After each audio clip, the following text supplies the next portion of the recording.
Turning now to a significant crypto pump and dump scheme that helps scammers reportedly run off with close to $3 million. That Squid token, inspired by the hit Netflix show Squid Game, rose about, well, just a penny over the weekend. From that to about $3,000 before crashing to zero on Monday.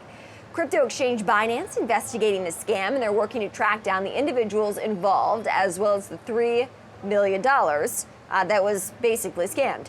So how can you, as a crypto investor, protect yourself against these types of scams when a hot new coin is introduced? Joining me now is Christine Lee, anchor at CoinDesk. Christine, thanks so much for coming on the show. So let's just walk through what exactly happened here and how whomever is at fault here was able to get away with this, a $3 million scam.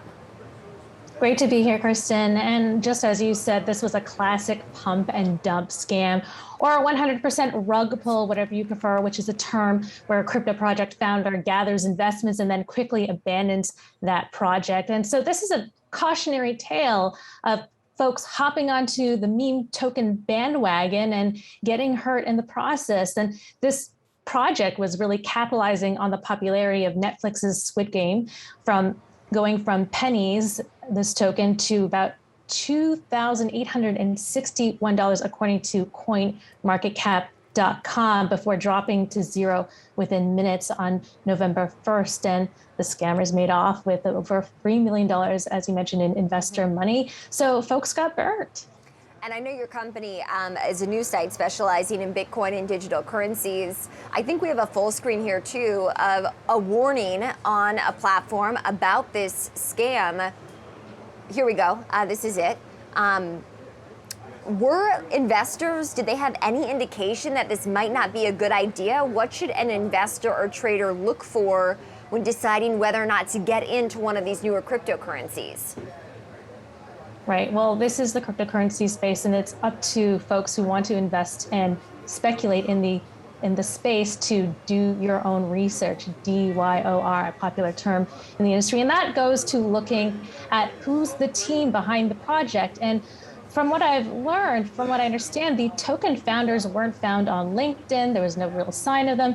On their website, there was the white paper filled with grammatical and spelling errors. And so, taking a look at this project, it wasn't very substantial. And looking at the way the project or the price of the Squid token moved, it always went up, which is very suspicious. I mean, nothing really moves like that, hyperbolic, with no dips, no corrections at all. And it was also found that folks who had invested in Squid token couldn't liquidate their tokens on PancakeSwap, the decentralized finance exchange where it was being traded on. And now we learned that the white paper was eventually, it basically has disappeared. Developers telling people on their Telegram channel on Squid Game, about 90,000 members, that they don't want to continue running the project as they're depressed from the scammers and overwhelmed with stress. So these are all red flags. Mm-hmm. Is there any hope for any trader who was on the wrong side of this and did get scammed?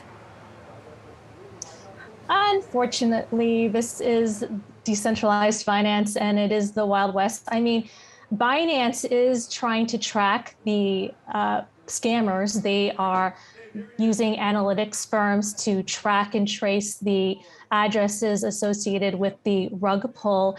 And they're telling news sources that they're deploying they're trying to identify the bad actors, but the bad actors used coin mixers, one in particular called Tornado Cash, to cover their tracks. So it appears it will be difficult to trace the funds if they are found. But in the meantime, Binance has frozen the addresses and accounts associated with the rug pull. So yet to see what may happen. Mm-hmm. Okay, so in the future, Christine, I know you said the common term is do your own research in the industry, but of course, I'm sure that the crypto world wants new investors, right, to come in and feel safe and be active in this community, right? That would be the whole purpose of it. So what do investors or traders need to look out for, need to keep in mind when looking at some of these new cryptocurrencies? Right. Well, you have to make sure that the team behind the project is somewhat credible, reputable. You have to look at what is the use case for this particular project? What do they hope to achieve? Do we know who's behind the project? Does it make sense what the project is trying to achieve? I mean, if you look at Ethereum, various smart token platforms, they have use cases. They're trying to build things. Various gaming platforms, they want you to use their token as utility. It has some sort of use. So you would want to look that there is a team behind the project. Would be better if there was some transparency in this team. You'd want to know that this token, what is it being used for? Is it a store of value? Is it being used as a smart token platform? Is it a protocol? Is it being used for interoperability, Web3? So you just want to, as again, do your own research, or you could also go to ETFs, much more safer investment products that are regulated by US financial regulators, or various, you could go into indexes if you're in Canada and you're in countries that accept spot Bitcoin ETFs or spot crypto ETFs. So going for more regulated products could be a safer route. Are regulated products entirely safe, though? Well, are they entirely safe? They are, at least in the United States, the Bitcoin futures ETFs, they are supposed to be regulated in a way where it tracks the CME, which is a regulated product. So at least in that case, you're going to, when you're making an investment, making speculative investments, there's always a degree of risk, of course, and especially when you're investing in a project called Squid, you've got to be prepared to lose what you put in those cases. And in the crypto markets in general, it is commonly said that be prepared to lose what you put in when you're entering a speculative investment. All right, Christine Lee, anchor at CoinDesk. Christine, thanks so much for coming on the show. We appreciate it.